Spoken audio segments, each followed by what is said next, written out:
curi. Mau bayar 3 tahun lagi. Saya beli Samsung hari itu 1 tahun rusak. Wah, sakit hati saya. 2.000 saya pakai. Itu pun sudah murah. Harga yang asal itu mau dekat 4.000. Itu model yang lama, saya beli 2.000. Tidak sampai 1 tahun. Itu screen dia tidak boleh. Malaslah saya pergi tukar bateri kah ataupun perbaiki. Saya tanggung kerugian. Hidup menurut kemampuan.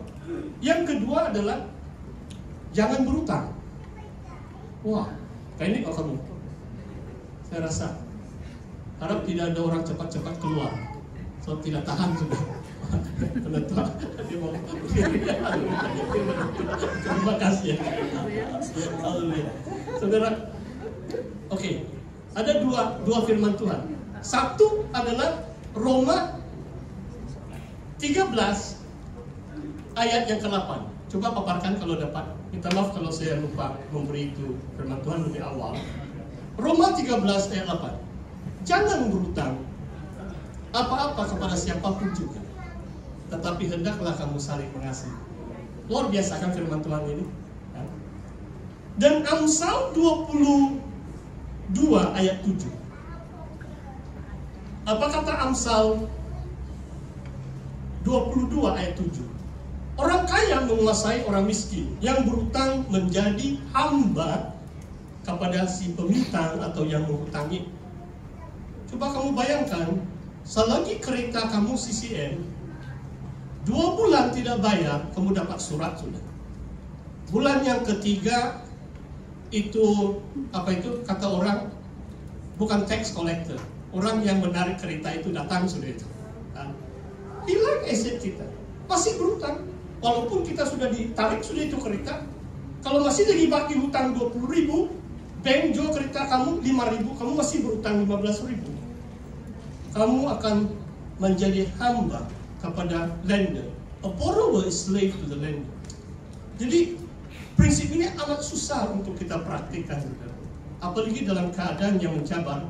Saya tidak mau siapa-siapa salah tafsir, sebab kebanyakan kita ini yang bukan kaya raya, kalau membeli rumah kan, mortgage house kan, paling kadang-kadang paling cepat habis mortgage dia 30 tahun.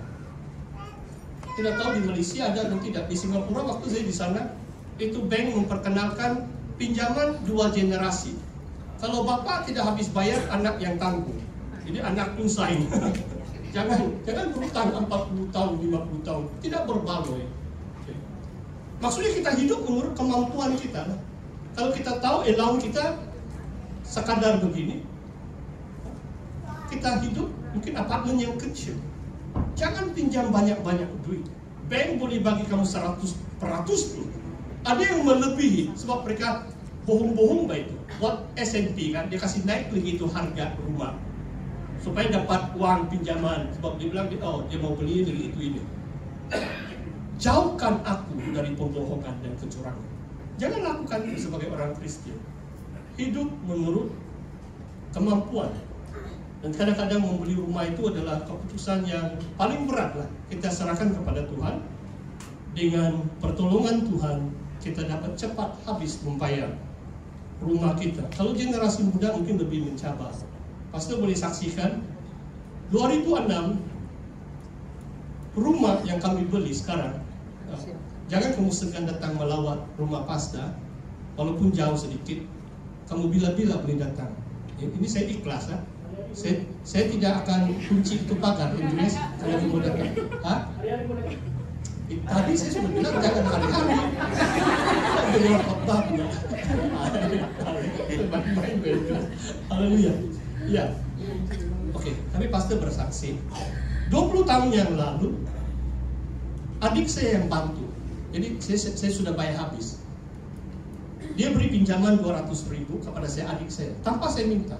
Dia sendiri yang datang ke rumah saya sehari selepas Christmas 2005. Pinjaman bank 100.000. Jadi harga rumah saya waktu itu 300.000. Selesai sudah saya bayar. Bank dan adik saya pun saya habis sudah bayar. Ini anugerah Tuhan yang luar biasa. Yang pasti mau saksikan, bila adik saya tukar sebab ganding nama. Sebab saya tidak dapat pinjam uang pun. Waktu itu saya pastor di Likas. Bank tidak mau lihat saya punya statement pun. Ini pastor tidak laku. Jangan kamu pandang hina pastor SIB ya. Coba kamu pikir saudara, saya pastor SIB Likas, di antara gereja paling besar. Disebut gereja pusat. Itu pun bank tidak pandang. Apa yang saya boleh buat lah? Saya tunduk sajalah, apa boleh buat lah? Saya pilih kan jadi hamba Tuhan kan. Bank tidak mau. Beberapa bank saya pergi, mereka tidak mau bagi saya pinjaman atas nama saya.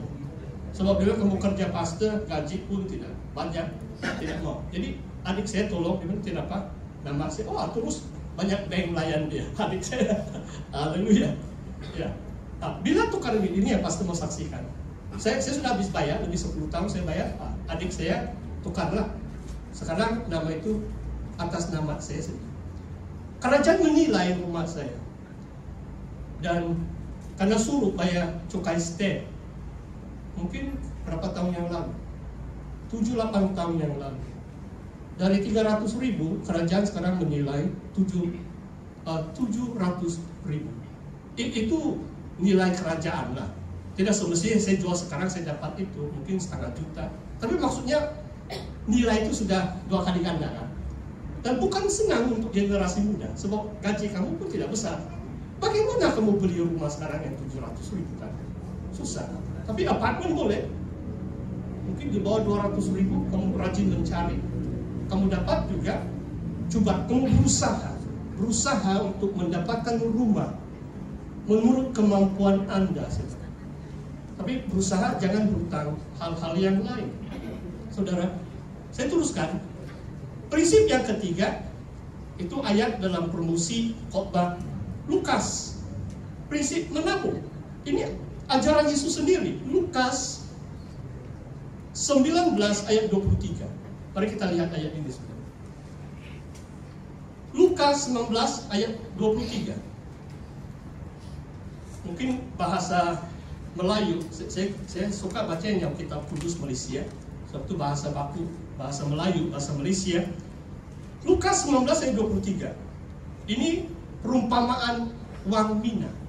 Wang yang diberikan Tuhan kepada beberapa hamba. Ini perumpamaan, tapi saya beri penerapannya adalah dia suruh setiap hamba untuk berniaga dengan wang yang Tuhan berikan kepada mereka.